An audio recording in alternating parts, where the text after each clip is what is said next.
Vale, pues ya estamos en directo. Hola a todos amigos y amigas, bienvenidos un día más a Mejor Cuenta la Salva.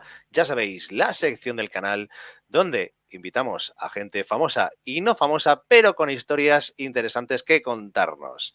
Y hoy tenemos un invitado muy especial, y es que hace poquito fue llevado a un certamen donde se buscaba el mejor profesor del mundo. Y tuvimos la suerte que entre los 50 candidatos nominados se encontraba un español. Mejor profesor español de este año. No se pudo ganar, pero el reconocimiento de estar en esa lista final. Ángel Luis González, bienvenido, ¿qué tal? ¿Cómo estamos? Hola, hola Salva, pues muy bien estar aquí contigo e intercambiar un rato de conversación.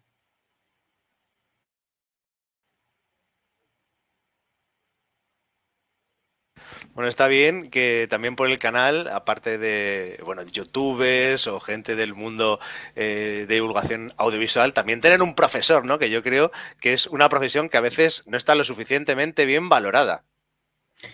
Bueno, eso dicen, ¿no? A menos yo la verdad que siento que es la mejor profesión del mundo, así que me valoren o no me valoren socialmente me da un poco igual, ¿no? Porque tengo la suerte de dedicarme a lo que me hace disfrutar, ¿no? Que es lo más bonito, ¿no? De la vida, ¿no? Las cosas que te hacen disfrutar.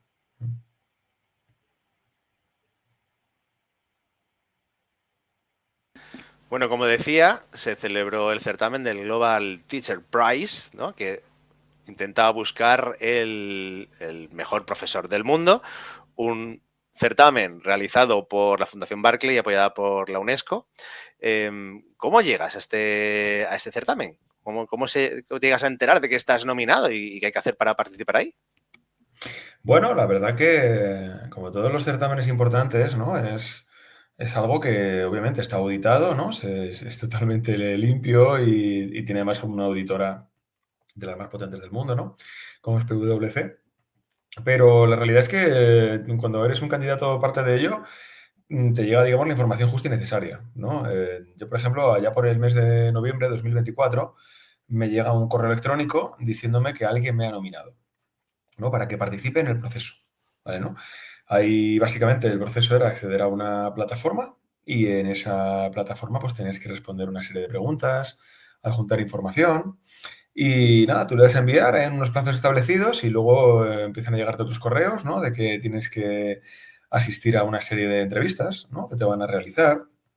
En mi caso me las realizaron desde Argentina y nada, tú vas avanzando en el proceso, se parece un poco, si me apuras, a una entrevista de trabajo, ¿no? Podemos decir, ¿no? Que nunca sabes muy bien si lo estás haciendo bien o lo estás haciendo mal, pero lo estás haciendo.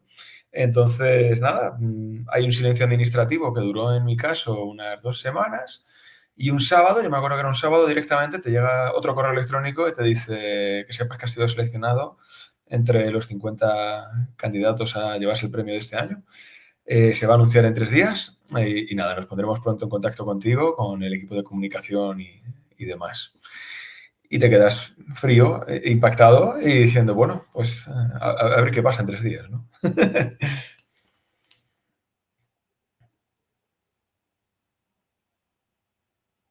Bueno, tú eres profesor de informática de formación profesional, ¿no? Eh, Ujú. ¿cómo, ¿Cómo viven tus alumnos todo este proceso, ¿no? ¿Se emocionan por ti? ¿Qué te dicen? Bueno, a mí ha sido algo que me dio miedo, te tengo que reconocer, ¿no? Porque, a ver, cuando se anuncia lo de estar entre los 50, hay movimiento, pero no te creas que exagerado, ¿no? Pero en el momento que aparece la portada del diario El Mundo, ¿no? Ahí en primer plano, bueno, ahí sí que explota toda la noticia y, claro, nunca había vivido algo así, ¿no? Y, y básicamente pues empieza, me acuerdo que ese día el teléfono del centro educativo tuvieron hasta que en algunos momentos descolgarlo, ¿no? De la ingente cantidad de llamadas que estaba viendo, ¿no? Y a partir de ese día pues empieza un carrusel de medios, de cámaras de televisión, periodistas, apareciendo por un centro educativo, ¿no? Que habitualmente es un lugar pues que no es algo habitual. A lo mejor algún reportaje al año, ¿no? Para hablar de algún aspecto concreto, pero que eso empieza a ver ese carrusel, pues fue una locura. Yo tenía un poco de miedo. la verdad, tenía mucho miedo porque a ver cómo se toman esto mis chicos, ¿no? Porque, y chicas, ¿no? Que tienen, pues eso, entre 16, 15 algunos, algunos pues, un poquito más, llegan a los 20, y tenía un poco de miedo, pero cuando vi que ellos lo afrontaban de maravilla, ¿no? Que incluso les gustaba, yo lo veía que ellos disfrutaban cuando vieron todo eso y sentían que obviamente no me han nominado a mí como profesor únicamente, ¿no? Sino que ellos obviamente son parte, ¿no? Porque todo el proceso educativo lo más importante es el alumno. Entonces, si a ti te reconocen en un certamen como profesor, realmente a quien están reconociendo es a tus alumnos. Y ellos lo notaron como tal. Entonces, bueno, a partir de ahí ya entré en una absoluta tranquilidad, sabiendo que si ellos estaban bien, yo iba a estar mejor, ¿no? Así que, vamos, vivimos el momento todos sorprendidos, pero de la mano, en equipo, ¿no?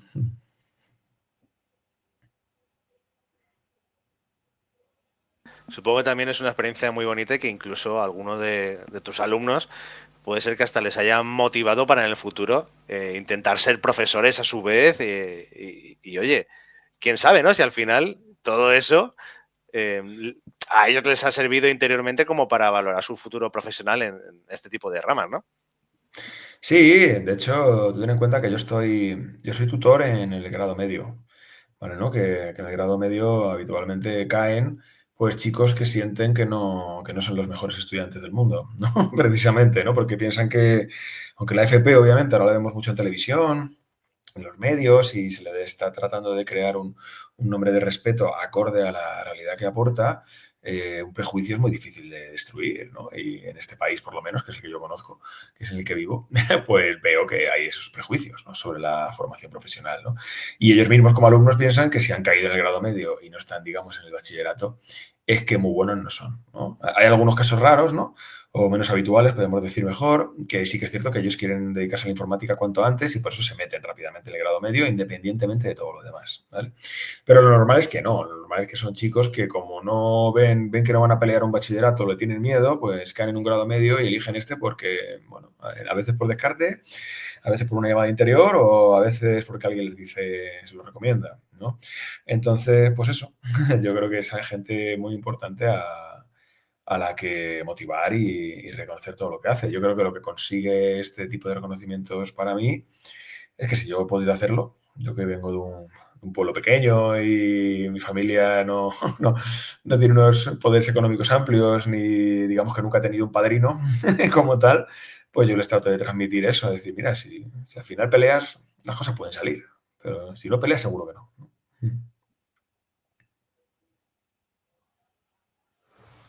Y me llama la atención que se demonice tanto la formación profesional, ¿no? Y como que si no eres universitario no has llegado a ser nadie en la vida, ¿no?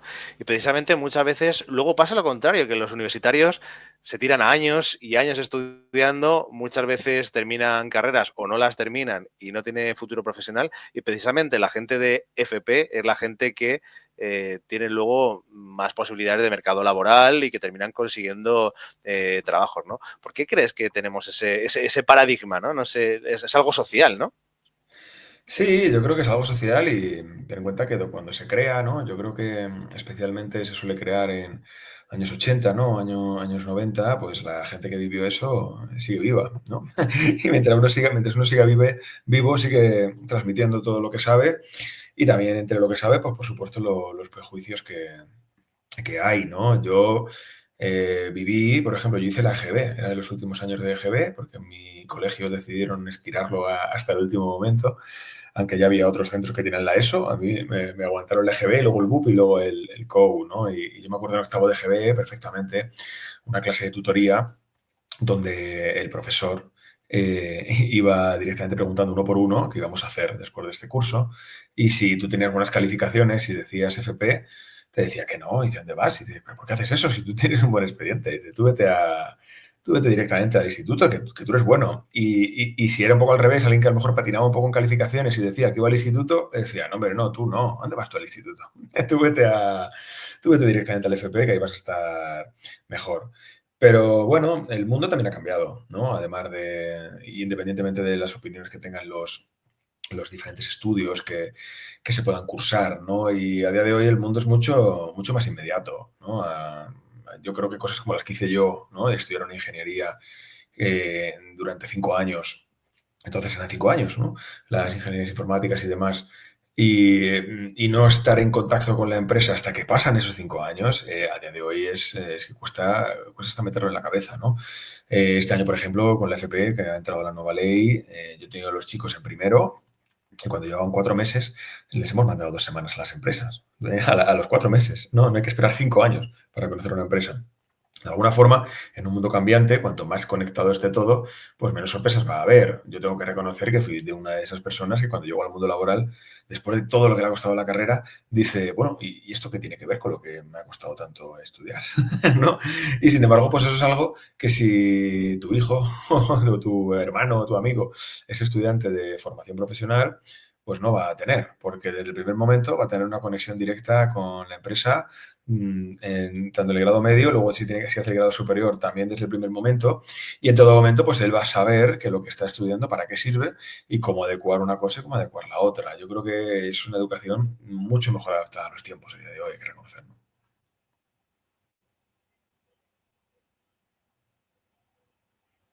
Muy bien, sí, sí, sí.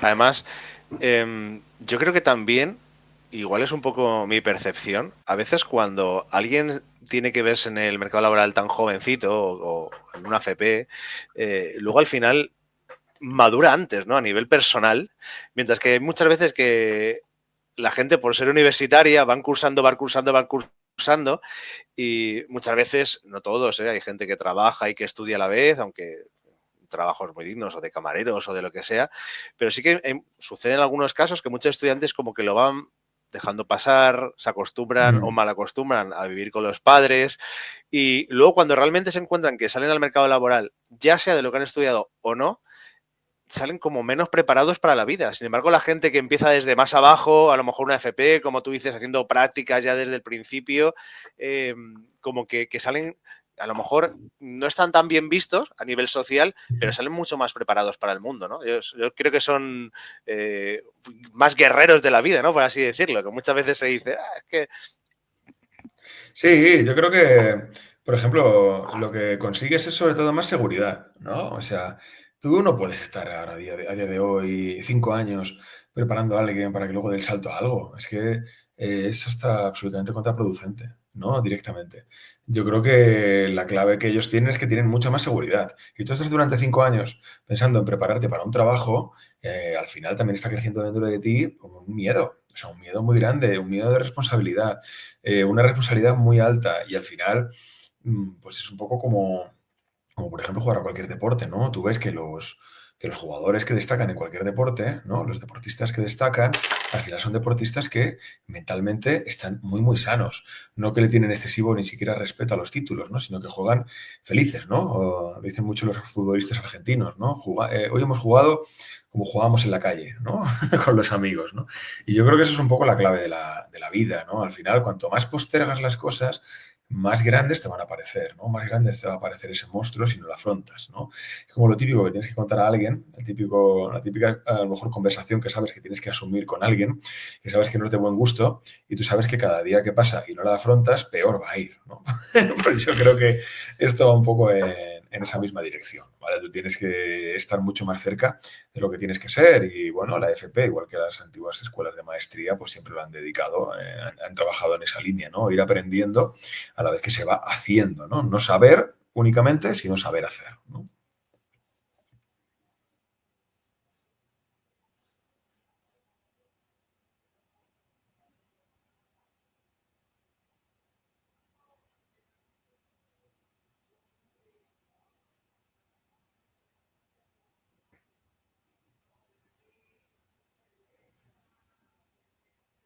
Te veo mover los labios, pero no te escucho. a ver ahora, no, ahora tenía el Ahora mute sí, puesto, pero ahora. es que me había dado lag y se me había quedado congelada la imagen, discúlpame. Vale, Vale, no te ahora. preocupes. Vale, luego, ¿qué pasa? Cada vez que yo te respondo, tardas unos 3 4 segundos hasta que vuelves a hablar. Eso supongo que es por el retraso, ¿no? Sí, tenemos un poquito de delay. Te quería comentar, ¿qué tipo de profesor eres? en comparación con cuando tú estudiaste?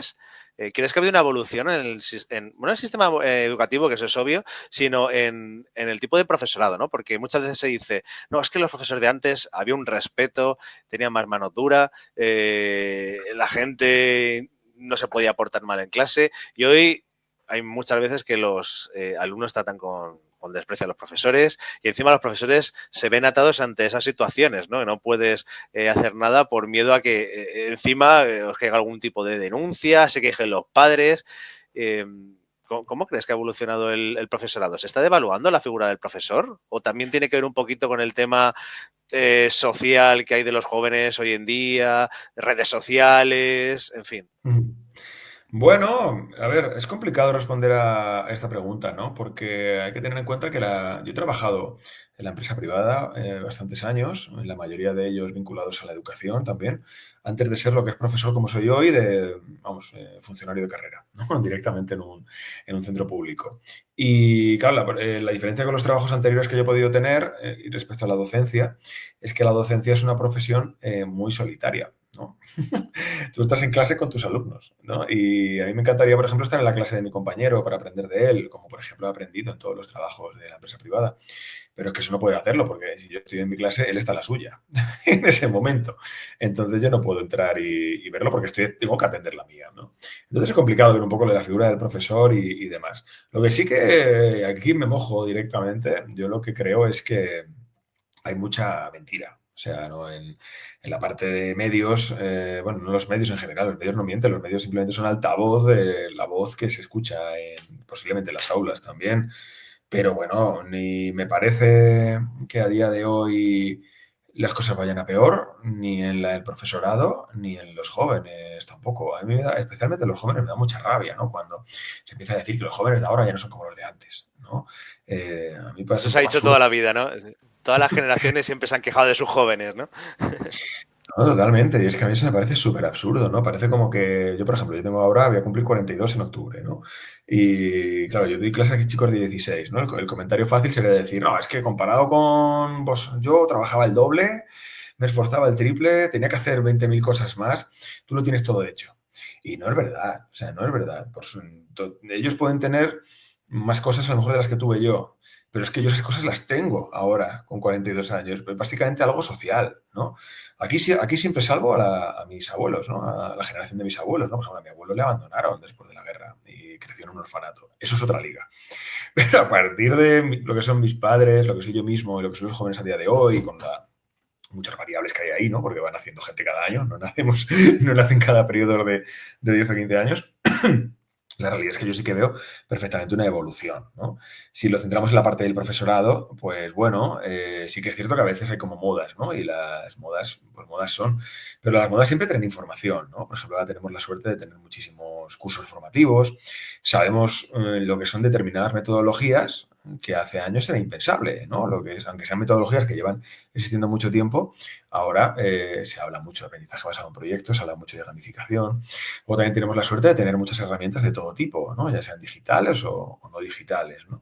Y bueno, yo creo que mientras haya un espíritu de reciclaje continuo y haya esas posibilidades de formarse y de conseguir herramientas para mejorar tú mismo, sobre todo, ¿no? Más que mejorar la profesión, pues claro que por supuesto se está evolucionando.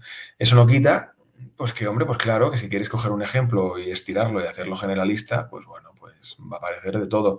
El otro día, por ejemplo, el diario El Mundo pues, hizo un artículo muy interesante, Olga, que es la periodista que ahí me entrevistó, sobre el acoso en las aulas. Y, hombre, y por supuesto que lo hay, jo, y hay que denunciarlo. Y, y es verdad que los casos están creciendo, ¿no? Y eso, pues claro, pues hay que ir detrás y a por ello. Pero ciertamente, si ves el número de casos respecto a lo que representa respecto al total, siguen siendo bajos. Eso no quiere decir que haya que ignorarlos, todo lo contrario, hay que actuar, ¿no? Hay que ir a por ellos. Pero no podemos quedarnos con el titular de pensar de que como ahora hay más casos, aunque sigan siendo minoritarios, ahora en las aulas reina la anarquía, ¿no? Que es un poco lo que a veces uno escucha. Digo, no creo, por supuesto que no.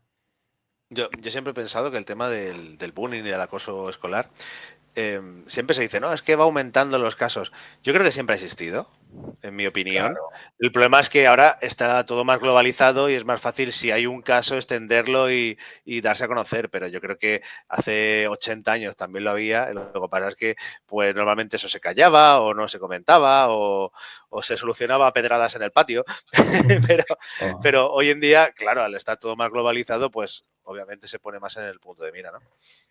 claro, o se culpabilizaba a la víctima. Yo lo he vivido. O sea, no personalmente al 100%, pero en mis clases en los 80 en un pueblo de Toledo, pues tú lo veías directamente, ¿no? Por ejemplo, el temas LGTBI, ¿no? Sobre todo los chicos, ¿no? Obviamente, porque las chicas nunca pasaba todo como un poco más desapercibido.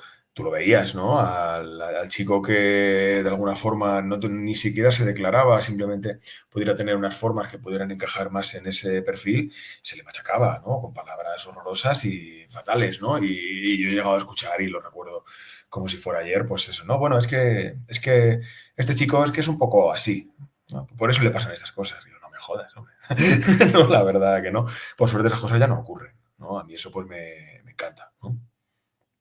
Que no ocurran, Por lo quiero decir. menos, claro, que hemos evolucionado como sociedad en todos los ámbitos. Sí, sí, sí. Además, se ha notado. Tú y yo somos de la misma generación y yo me Mm, acuerdo cuando era pequeño, había frases despectivas que no voy a decir aquí, pero era fácil poner mm, la etiqueta o hacer el chiste fácil y hoy en día yo creo que eso por lo menos está superado. Quizás siga habiendo bullying. Existe de otro tipo. También yo creo que está un poquito en la naturaleza de los genes humanos, el intentar imponerse a los demás, pero es algo que como sociedad yo creo que también nos estamos concienciando y poco a poco también lo estamos superando, que es lo importante, ¿no? mm. Sí, yo hablo mucho con los chicos siempre de eso, ¿no? Tenemos que solucionar las cosas en equipo, ¿no? Yo, por ejemplo, una de las cosas que creo que más caracterizan a mis clases es que para mí lo fundamental es crear un grupo, ¿vale? Un grupo de alumnos. Yo viví varios cursos universitarios, especialmente los de los primeros años, donde entraba el típico profesor a la clase, me lanzaba un buenos días al aire, sin mirar a nadie, y se tiraba una hora y media de espaldas en la pizarra escribiendo cosas y contando cosas sin hacer interactuación ninguna, ¿no? Yo me prometí que si algún día iba a ser profesor, eso no lo iba a hacer todo lo contrario, porque es que para eso me pongo un vídeo de YouTube, ¿no? ¿Para qué vas, Totalmente. para qué vas a clase, ¿no? Directamente, ¿no? Entonces, si creas un grupo, sabes que ese tipo de cosas pues no van a ocurrir tanto, ¿no?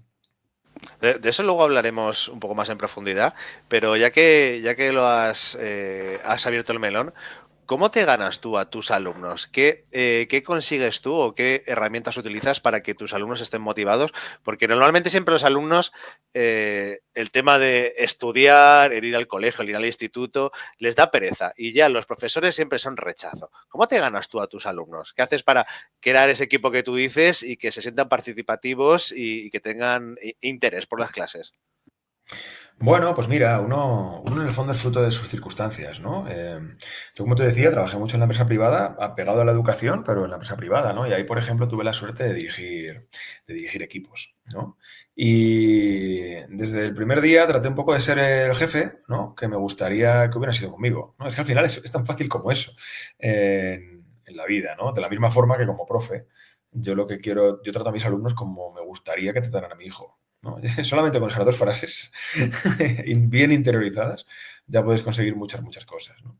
Entonces, bueno, yo sobre todo, pues yo tengo claro que para que ellos aprendan, ellos tienen que creer en mí, ¿vale? Y ellos saben que si creen en mí, yo voy a darlo todo, ¿vale? ¿No?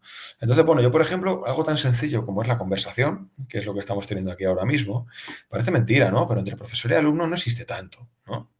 A mí, por ejemplo, a menudo me encanta muchísimo en mis clases contar muchas cosas de mi faceta personal, ¿no? Les cuento, por ejemplo, pues que yo no soy una persona que naciera con vocación, o les traigo a gente a clase que vienen de orígenes relativamente difíciles para poder prosperar y que a día de hoy tienen grandísimos trabajos de informáticos, ¿no? Para que se den cuenta de que ese futuro puede ser para ellos. Y con la conversación directamente, pues me intereso por sus cosas, ¿no? Si les veo de repente jugando algún tipo de videojuego, pues bueno, quiero saber cuál es, ¿no? A veces cuando no tengo mucho que hacer, o mi hijo, ¿no? Que le gustan también mucho los videojuegos, le encantan. Y fíjate que tiene 8 años, pero no hay nada que le guste más. Pues trato de descargármelo, le pregunto a él si él lo conoce, porque casi siempre los conoce, porque al final todos van jugando juegos conocidos. Trato de hacer una cuenta, a veces incluso pongo el usuario y la pizarra y digo agregarme, pero luego sí que es cierto que me revientan, ¿no? Al Brawl Stars ese, por ejemplo, me revientan. O sea, no, soy Uf, malísimo. mis O sea, no sé hijos, cómo lo hacen. mis En hijos cuestión de están segundos. enganchadísimos, sí, sí. En cuestión de segundos me matan. Es increíble, ¿no? Luego, por ejemplo, ellos están mucho pues, con la parte de fútbol. ¿No? Pues ahí trato de interactuar ahí con sus gustos, demás, les pregunto qué van a hacer el fin de semana, les cuento de lo que voy a hacer yo el fin de semana, a ver qué les parece. Y luego, pues también, pues me gusta intercambiar ideas de qué es lo que les preocupa, ¿no? Y escucharles, ¿no? Parece mentira, pero al final, algo que no, que le gusta mucho en mi caso, que son adolescentes, es que les escuchen, porque sí que es cierto que pueda ser un colectivo que habla mucho, pero que muy poca gente le escucha. Y ellos, yo sí que percibo y noto que sus opiniones, pues cuando las dan a lo mejor en círculos con adultos, no se respetan al nivel que yo pienso que deberían respetarse. Y a mí, pues también tengo que reconocer pues, que me encantan sus opiniones. O sea, cada vez disfruto más hablando con mis alumnos más que hablando con adultos, ¿no? Los adultos estamos muy sesgados, queramos o no. Tú pones un canal de televisión, pones otro, o lees un periódico y lees otro, al final eso te ha influido de tal forma que un caso que pudiera tener 100 opiniones diferentes, al final tratan de simplificarse a dos, a lo sumo tres o cuatro, ¿no? Y tú eliges prácticamente una o una y media, ¿no? de ese menú. Pero estos chicos no, porque se informan de otra manera o directamente casi que ni se informan, ¿no? En muchos casos. Entonces, todas sus opiniones son puras. Tú le preguntas a uno y te dice una cosa que no te va a decir nadie de tus amigos de 40 y tantos, como me pasa a mí. Y le preguntas al otro, al de al lado, y es que te va a decir una cosa totalmente diferente, pero con puntos en común. Y bueno, disfruto muchísimo. Además, cuando hacemos radio, por ejemplo, para ese tipo de cosas, ¿no? Y fomentarlo también, ¿no? La parte de conversación. Y bueno, es fascinante. Y yo creo que esa es un poco la clave de estar motivados. Que ellos saben que van a un sitio donde se les va a escuchar, van a un sitio donde saben que tienen que pelear y luchar, pero saben que si en algún momento las cosas van mal, ahí voy a estar. Me llama la atención porque a mí me ha hecho recordar a mi infancia, ¿no? Porque yo era un buen estudiante, digamos que en mi casa había ciertos problemas familiares, eh, y recuerdo vivir dos extremos. El primero, en el colegio, en octavo, que yo también soy del último año de GB, con 13 años, pues nos llegó una profesora, una tal María, no creo que esté viendo este programa, si no le mandamos un saludo desde aquí, aunque la pobre está ya mayor, pero bueno, Bueno, y había llegado de Manchester, que era profesora de inglés, y era profesora universitaria, ¿vale? Pero la teníamos también ahí en el colegio. Y lo primero que hizo fueron dos cosas. Y luego también atacaremos al tema del inglés un poquito más adelante.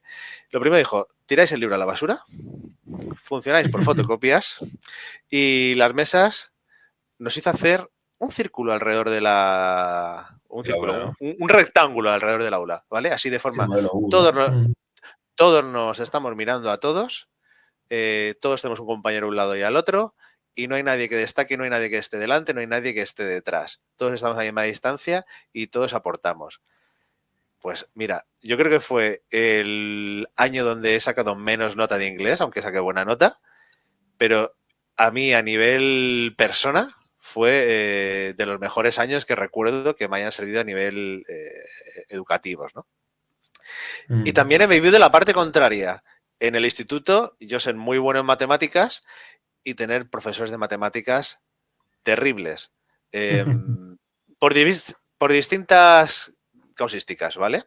En plan, a lo mejor lo que tú decías, típica profesora, ni te mira la cara, te saluda, abran el libro por la página no sé qué, se leen el texto y es matemáticas. Bueno, pues te lees el texto, hacer los ejercicios XXX y si tenéis dudas consultáis el libro del año pasado. Y quedarme, wow. Y luego tener un profesor de matemáticas que en un año con él aprender lo que 4 años con otros profesores, ¿no? O sea, qué importante es tener un buen profesor, un profesor motivado y un profesor que se sepa ganar a los alumnos, ¿no? Que actúe un poquito de psicólogo, pero que le guste y que sepa entender a los chavales, ¿no? Sí, de hecho, lo de la parte de psicólogo es algo que a menudo me comentan, ¿no? Cuando yo no me considero una persona con mucha psicología en general, pero al final es saber estar con ellos, ¿no? Y sentirte pues uno más en el grupo, ¿no? A mí, por ejemplo, pues me pasa eso, ¿no? Que mis asignaturas tengo que reconocer que, bueno, mis módulos, en FP se llaman módulos, pues tienen un porcentaje de aprobados importantemente alto, ¿no? La verdad. Y claro, pues a veces llegan las malas lenguas, ¿no? Dicen, bueno, pues esto es claro, es porque Ángel Está claro, ¿no? Porque Ángel lo pone fácil, ¿no? Y yo estoy muy tranquilo, yo siempre digo, si viene aquí un inspector, que le pregunte uno por uno lo que tiene, lo que viene en el currículo, que lo van a saber, ¿no? Yo lo que tengo claro es que, a ver, tengo también la suerte de tener un hijo con necesidades especiales, mi hijo Hernán, que tiene 8 años para 9. Y claro, si algo, bueno, me ha enseñado él desde el primer día, es que, bueno, no es que me lo haya enseñado, me lo ha reafirmado, me ha reafirmado una frase que se dice mucho, pero que se interioriza poco, ¿no? Que es la de que todas las personas aprendemos de forma diferente. Pero todas, no hace falta tener necesidades especiales para ello, ¿no? ¿Qué ocurre? Que si tú simplemente creas un método como docente, que es el tuyo, el puro, ¿no? El típico docente, ¿no? De este es mi nivel, convénceme para decirme que lo tienes y búscate la vida, ¿no? Pues entonces yo creo que estamos obviando la naturaleza humana, ¿no? De alguna forma yo creo que nos tenemos que adaptar para ver cómo cada uno de ellos conoce y encaja, ¿no? Una de las cosas que más me gusta de mi profesión, y que me encanta, es que a veces haces una tarea, una práctica, por ejemplo, ¿no? El otro día, por ejemplo, hice una con cartas Magic y muy chula, que tienen forma de componentes informáticos, es una cosa que vengo haciendo muchos años. Cuando la hice la primera vez salió como un tiro, vamos, pero salió de maravilla, les encantó. Digo, me los traigo encima a mis gustos, ¿no? Los años 90 con los Magic o los 2000, ¿no? Y salió como un tiro, yo me sentía el amo, ¿no? De hecho, incluso la presenté a un premio de estos educativos que había y me lo reconocieron como experiencia innovadora. Y digo, ay, Dios, soy aquí la bomba, ¿no? Llegas al año siguiente, la aplicas con un grupo idéntico, misma procedencia, mismas edades y tal, y salió fatal. Les pareció la cosa más aburrida y horrorosa del mundo. ¿Y por qué me encanta eso? Pues porque yo creo que el mundo es analógico, ¿no? Aunque yo vivo de la informática y que sea un mundo digital, el ser humano es analógico, ¿no? Hay tantas opiniones, debería haber tantas opiniones como personas, no esas dos o tres que hemos comentado, por ejemplo, antes, ¿no? Y debería haber tantos gustos como personas, ¿no? Yo recuerdo, por ejemplo, cuando iba al instituto que veías los cassettes, ¿no? Y había cassettes de todo tipo, ¿no? Había gente que se decantaba más por Nirvana, otros por grupos más tipo Pennywise y demás, otros iban al rock de Metallica, otros iban a Black Sabbath, ¿no? O cosas más puras, otros con los Beatles, ¿no? Que lo escuchaban de su padre. Y, Los joder, Backstreet ahora Boys. bueno, también. Claro, yo estaba en la parte de intentar molar, no siendo molón, ¿no? Que bueno, que era porque lo que me gustaba, Bob Dylan también, ¿no? Y, y claro, pero sin embargo ahora ves a veces un poco la simpleza, y no especialmente en los jóvenes, sobre todo en partes más altas, ¿no? De generaciones, que dices, ¿qué? Vamos a ver una película este fin de semana. Y dice, ¿cuál vas a ver? Y dice, pues voy a ver la del top, ¿no? Hay un top ahí en mi plataforma, pues la que esté en el top es la que voy a ver. ¿O voy a escuchar una canción? Pues mira, tengo una lista que se llama Descubrimiento Semanal, que la mezcla con las que me gustan siempre. Lo que me descubra esta cosa, ¿no? Que al final eso es un embudo, ¿no? Acaba poniendo casi lo mismo a todos, ¿no? Y bueno, pues eso por suerte, si eres docente, no ocurre, ¿no? Como docente tú vives cada persona su forma de aprender, un mundo totalmente analógico y no hay nada más bonito en este mundo que la diversidad y la variedad. Hablando con otros profesores que conozco yo de mi ámbito personal, pues ellos me han comentado, no sé si tú tienes esa impresión, de que sobre todo en la enseñanza primaria se ha bajado mucho el nivel de los alumnos y que es que hemos tenido que bajar el nivel de los exámenes porque si no nos aprueba mucha gente, ¿vale? Y sin embargo luego llega el bachillerato, por ejemplo, y les meten muchísima caña de golpe.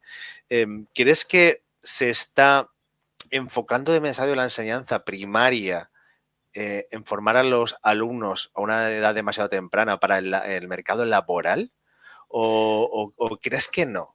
Yo creo que también tema de redes sociales, TikTok y todo esto, hace que los niños tengan dependencias, por ejemplo, de redes sociales y de tecnologías desde muy temprana edad. Entonces, quizá si no se enfoca eso bien, puede distraerlos tema de estudios y que pierdan el interés. ¿Cómo ves todo esto, este tipo de opiniones? Bueno, la parte del nivel, yo estoy un poco en contra, la verdad, ¿no? Porque yo, por ejemplo, y lo veo más casi como padre, ¿no? Que como profesor, ¿no? Si vamos a la parte de la primaria, ¿no?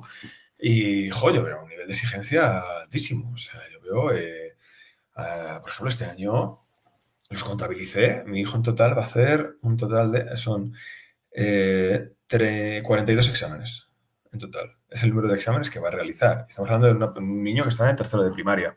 Y no es porque no es que mi colegio sea más exigente que el de al lado. De hecho, prácticamente todos utilizan los mismos materiales y seguirán seguramente las mismas directrices. Bajar el nivel, no bajarlo. Pues sinceramente, pues no lo acabo de entender muy bien hacia dónde se dirige. Sí que es cierto que, por ejemplo, y aquí yo sí que hablo más a lo mejor en mi parte de FP o también incluso en la parte universitaria, ¿no? Porque hablo bastante con profesorado universitario. Me dicen que sí que es cierto, que como que exigen a lo mejor algo menos, pero no porque sean peores, ni mucho menos, sino porque a lo mejor estaban exigiendo cosas que tampoco eran tan necesarias, ¿no? Por ejemplo, a ti te obligaban prácticamente a meterte en una cueva a ver si entendías algo, ¿no? Yo me acuerdo, por ejemplo, fotocopiarme libros de sistemas operativos e ir página a página leyendo un vocabulario complejísimo, ¿no? Para directamente tratar de entender algo de lo que ahí ponía, ¿no? De cómo funcionaba una arquitectura de sistemas operativos, ¿no? Eso a gente que ha crecido a día de hoy en un mundo mucho más conectado y sobre todo un mundo mucho más práctico, pues no te lo va a hacer, pero no te lo va a hacer porque sea más vago, no te lo va a hacer porque él ya es consciente de que eso no va a ningún sitio. Pero sin embargo, tú le das, por ejemplo, como hago yo con mis hijos, un destornillador y alucinas. O sea, incluso los que tienen miedo directamente pues interactúan y se lanzan a por ello. Yo no creo que el sistema educativo tenga menos nivel. Lo único, pues que bueno, está siendo, lo que está siendo es un reflejo de la realidad que ocurre fuera de las aulas y la realidad, pues una realidad mucho más conectada y práctica, ¿no? En ninguna empresa pasa lo que pasaba, por ejemplo, en los 80, que te encargaba el jefe un informe y dice, quiero este informe para el lunes, ¿no? Y a lo mejor era miércoles, ¿no? Ahora ya no, ahora directamente me dice, mira, quiero esta información ya porque tengo que mandar un correo sobre esta información. Yo no quiero un informe de 40 páginas generalista que luego me presentes, que luego saquemos conclusiones. No, no, no, aquí vamos a cosas directas y al tiro. No podemos estar, ¿no? Y es un poco la realidad. A día de hoy, por ejemplo, todas las empresas utilizan metodologías ágiles, ¿no? Para el desarrollo de software. ¿Eso quiere decir que curran menos porque no conocen el proceso unificado de software? ¿No? Que es mucho más detallado, con mucho más análisis. No, simplemente pues se han tenido que adaptar a los tiempos. ¿Y crees que la enseñanza está politizada? Porque siempre que hay un partido político en el gobierno, tira mierda del anterior. Y quieren cambiar siempre leyes para la enseñanza. ¿Crees que a veces se utiliza lo que es el sistema educativo como rehén de los partidos políticos? Joder, vaya pregunta, la verdad. Pero a ver, yo no creo que Venga, la enseñanza mójate. esté... Yo creo que la enseñanza no creo que esté politizada, porque básicamente la enseñanza la articulamos los docentes. Los textos legislativos, pues sí que es cierto pues, que se utilizan en clave política, ¿no? Bueno, yo además, antes he dicho que trabajaba mucho en la empresa privada, he trabajado desarrollando soluciones software y haciendo intervenciones en el aula formativas, ¿no? Ahí como docente, tanto a alumnos como a formación del profesorado. Y a través de un gran grupo editorial, ¿no? Que era lo que estaba, ¿no? Y el grupo editorial, pues claro, estás al día de un poco de la parte política. Y bueno, lo que siempre cuando estaba en ese trabajo veía que todo el mundo defendía y yo estaba de acuerdo, pues bueno, que al final hacer tantos cambios legislativos en muchos casos, pues no tienen mucho sentido si no tienen un fin concreto, ¿no? Es la realidad, ¿no? Yo, por ejemplo, me acuerdo mucho de mi amigo Pepe, ¿no? Que es el presidente de la Asociación Nacional de Editoriales. Y claro, me dice que es increíble cómo funcionan algunas cosas, ¿no? Tú tienes un currículo, ¿no? Para que el sistema educativo sea justo, tiene que haber un currículo, ¿no? Que todos los profesores nos adecuemos a él, ¿no? Porque si no fuera así, cada cual daría lo que quiere, ¿no? Entonces no tenemos que adecuar a lo que pone en el currículo, ¿no? Y, por ejemplo, me contaba, pues, por ejemplo, cosas muy interesantes, ¿no? Que si llegaba, por ejemplo, yo vivo en Puerto Llano, ¿no? Y aquí es una ciudad minera. Si llegara a la Asociación de Mineros, al consejero de Educación, y le dicen, oye, hay que visibilizar la minería, porque esta tierra es minera, ¿no? Pues habitualmente lo que hace la persona que está al frente dice, vale, me parece bien, tiene sentido, incluirlo en el currículo, ¿no? Luego llega, por ejemplo, la Asociación de Ganaderos. Oye, mira, es que la ganadería de la tierra habría que encontrarla, ¿no? Dice, vale, incluyan en el currículo, ¿no? En Andalucía, por ejemplo, bueno, el flamenco es nuestro patrimonio, incluyen en el currículo. Claro, al final lo que está ocurriendo a día de hoy es que se están creando, podemos decir, muchos currículos amplísimos, que no hay, entre comillas, en muchos casos por dónde cogerlos, ¿no? Harían falta hasta 2 cursos académicos para explicarlo bien. Por suerte, yo creo que independientemente de todo eso, que a ver, todo lo que sea parte administrativa, o por ejemplo, ¿no? Este año en FP hemos cambiado la ley, ¿no? Pues parece que no, pero hemos dedicado gran parte de nuestro tiempo a cosas que hay que hacer, ¿no? Como es la parte programática pura, adaptarnos a lo nuevo, la documentación administrativa y todo ello, pero que bueno, pero que por desgracia pues a veces quitan tiempo a lo que más tenemos que hacer, creo yo, más prioritario debería ser, ¿no? Que es ayudar a nuestro alumnado.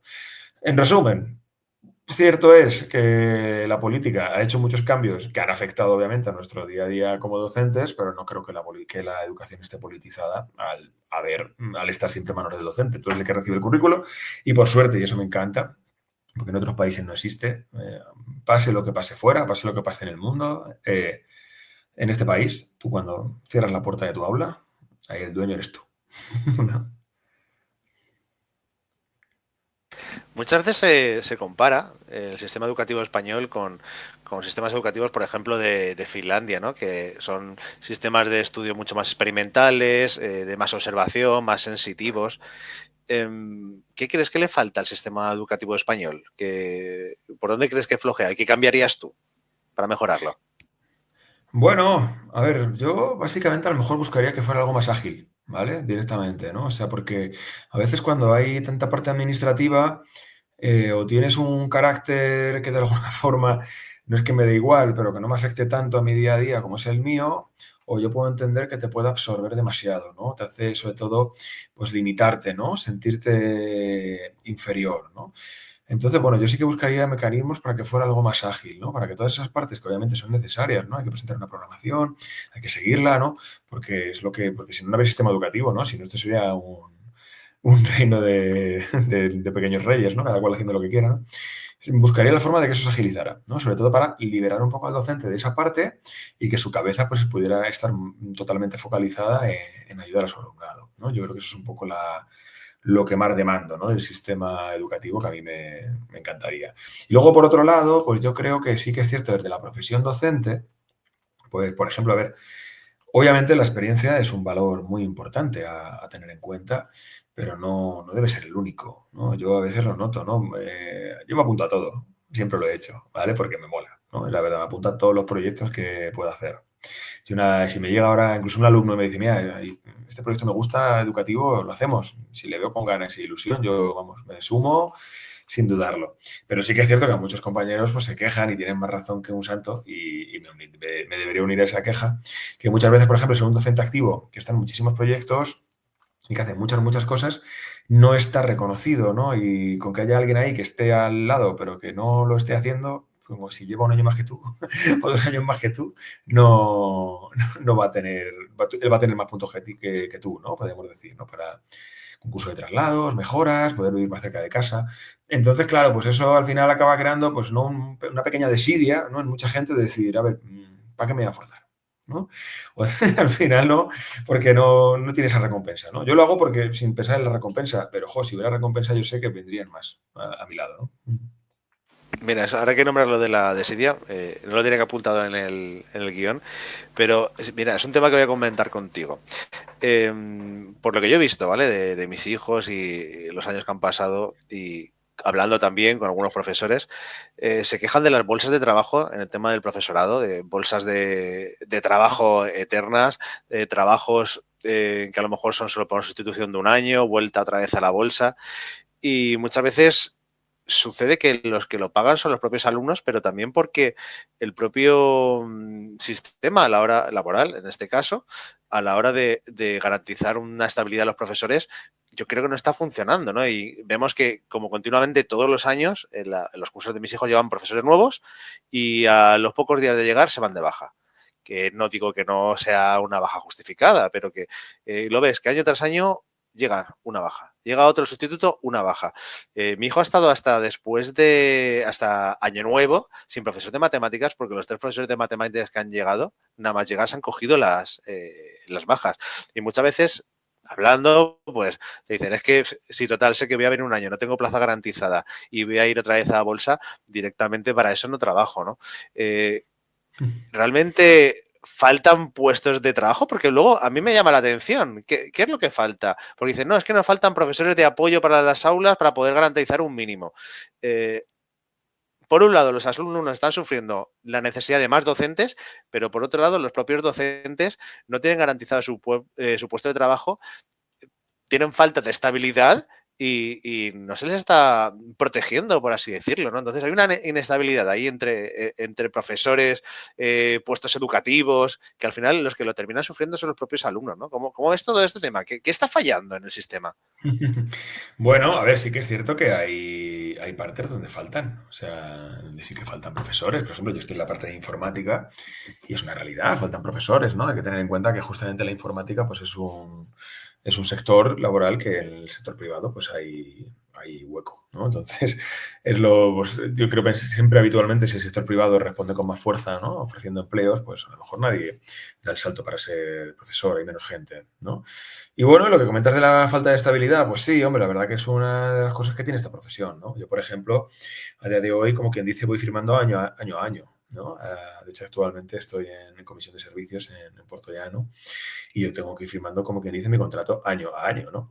¿Qué ocurre? Pues que según va llegando este mes de mayo, pues ya empieza un poco la intranquilidad, ¿no? Yo, por ejemplo, hasta el veintitantos de julio nunca sé si dónde voy a estar el año siguiente. Es lo que me ha pasado todos estos años, ¿no?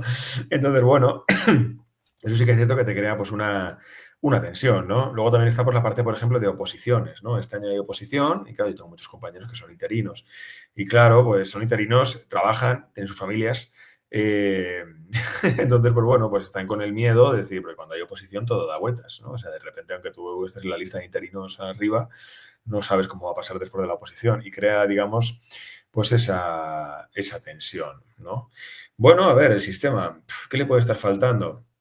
Pues bueno, yo por ejemplo creo que la agilidad de plazos, ¿no? Por ejemplo, yo preferiría que el proceso para saber si el curso que viene voy a estar aquí, no hubiera, si el 20 diciembre del 25 de julio fuera el 25 de junio, ¿no? Que yo estoy todavía en el centro incorporado, pues yo me iría más tranquilo, ¿no? De hecho, el año pasado fue hasta súper caótico. Estaba de vacaciones en la playa, la adelantaron una semana y nada, cogí el coche y a ver qué pasaba, ¿no?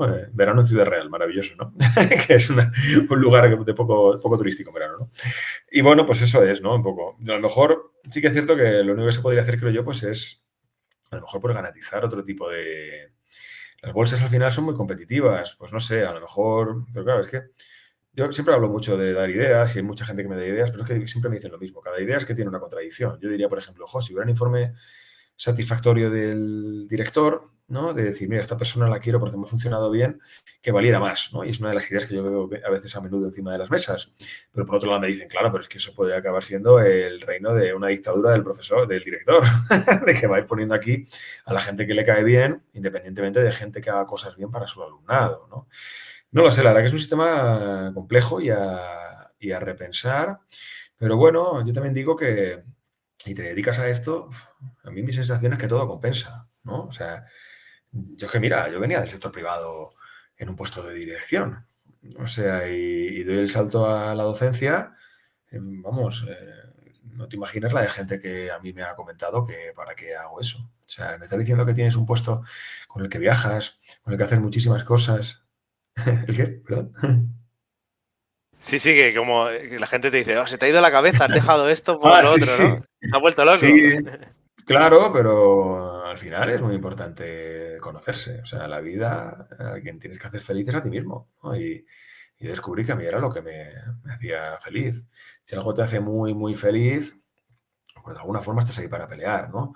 Yo, por ejemplo, con mi hijo, bueno, con mi hija que ha nacido hace poco, va a cumplir 3 meses, yo sé que hagan lo que hagan, vamos, sufriré mucho, pero no me importará porque quiero lo mejor para ellos, ¿no? Pues de alguna forma esto, pues es un poco igual, ¿no? Yo sé que es complicado, que es difícil, que hay más estabilidad en otro tipo de trabajos, pero es que si me gusta y me está haciendo bien, pues es lo que hay, ¿no? Y tocará pelear y con la mayor ilusión de que algún día me den el destino definitivo y ya no pensar tanto ¿no? Cada verano y no tener que estar corriendo con el coche en julio. Exacto. Bueno, antes de dedicarte a la docencia, tú estuviste participando en el proyecto Escolarium. Ujú. ¿En qué consistía exactamente este proyecto y cómo valoras la importancia de las nuevas tecnologías en la enseñanza? Pues mira, este proyecto es muy chulo. Este proyecto básicamente consistía en hacer un entorno virtual de aprendizaje para todos los centros de Extremadura, todos. Era lo bueno, todos no universitarios y públicos, y públicos o concertados. En total eran prácticamente todos los centros de Extremadura, ¿no? Porque no es lugares como Madrid, la educación privada sí que ocupa un espacio más significativo, pero en lugares como Extremadura no es que sea residual ni mucho menos, pero que es el porcentaje mucho más pequeño, ¿vale? Y bueno, fue un proyecto muy chulo, ¿no? Porque fue una licitación pública, hubo además que presentarla y me tocó a mí presentarla. Yo tenía entonces 29 años y, bueno, a través de Pearson, la editorial en la que estaba, encontramos un socio que era Blink Learning y otra empresa consultora potente que se llamaba Common. Y bueno, pues nos lanzamos a esta aventura, que era eso, dar forma a este entorno virtual de aprendizaje, y a mí me caía un puesto muy chulo, que era la gestión del cambio, ¿vale? Que era directamente ser el que capta las necesidades del cliente, que en este caso fue facilísimo, ¿no? Porque la Junta de Extremadura dijo que el cliente eran los docentes, no era el jefe de servicio. Y directamente, pues nada, hablar con docentes, analizar sus necesidades, explicarles, hacer intervenciones en el aula o directamente formaciones al profesorado para explicarles cómo funciona este software y demás, y que lo utilizaran en las clases, cómo era mejor, cómo peor. Y luego, pues captar lo que ellos veían que podía ser útil como expertos en educación y transformarlo en propuestas de implementación que cada 3 meses íbamos incluyendo. Ahí estuve hasta el año 2022. O sea, muchísimo tiempo. 2021-2022, ¿no? Y bueno, pues la verdad que fue una maravilla. De hecho, si tú me dices que un pueblo de Extremadura, es que creo que te lo puedo poner en el mapa. Y Extremadura tiene muchos pueblos. Pero es que este proyecto consistió básicamente en eso, en ir pueblo por pueblo, ¿no? A ver un poco cómo funcionaba. Claro, pues ahí descubrí y de alguna forma no era yo consciente que lo que estaba haciendo era un máster único, educativo, y solo a mi disposición y la de mi equipo, que era la de poder recorrer pueblo por pueblo y conocer profesor a profesor, y todos de alguna forma me estaban impregnando. Yo si ahora soy un profesor que le han reconocido, es porque durante esos años es que a mí, vamos, estaba trabajando con profesores a tope todos los días y no era consciente todo absolutamente lo que me estaban enseñando. Antes te decía que la profesión docente es muy solitaria, y lo es. Y yo tuve la suerte de tener eso, que fue absolutamente todo lo contrario. Y sobre lo de las nuevas tecnologías en educación, a ver, yo las valoro de forma muy, muy positiva, pero bueno, como siempre digo, son una herramienta, ¿no? Una herramienta en las manos adecuadas puede llegar al mejor de los fines. Mi abuelo es artesano, ¿no? De la madera, tú le das un cincel, tú le das un serrucho, tú le das pan de oro y va a hacer maravillas con ello, ¿no? Pero me lo das a mí, por ejemplo, y me costaría mucho más, ¿no? Y no lo conseguiría, ¿no? Así que, bueno, esa es un poco la clave, ¿no? Saber que es una herramienta que, bien utilizada, pues puede potenciar muchas, muchas cosas, ¿no? Yo, por ejemplo, creo mucho en pues, las cosas que hacía Escolarium, era obtener datos, ¿no? Del alumnado, ¿no? Eso al profesor le viene de maravilla, ¿no? No tener solo datos de tu propia observación o de tu propia interacción. Cuando tienes muchos alumnos es muy, muy difícil. De esta forma, pues incluso puedes detectar, ¿no? A ver qué está estudiando, qué no está estudiando, dónde le ha costado más, dónde le ha costado menos. Y eso te lo da la máquina, ¿no? Te lo da la tecnología. Pues por lo cual eso yo creo que es maravilloso. Claro, si ahora me pueden hablar, no, pero es que si usan nuevas tecnologías van a estar más en las redes sociales y hay acoso escolar en redes sociales, ¿no? Por supuesto que lo hay. También hay casos de todo tipo.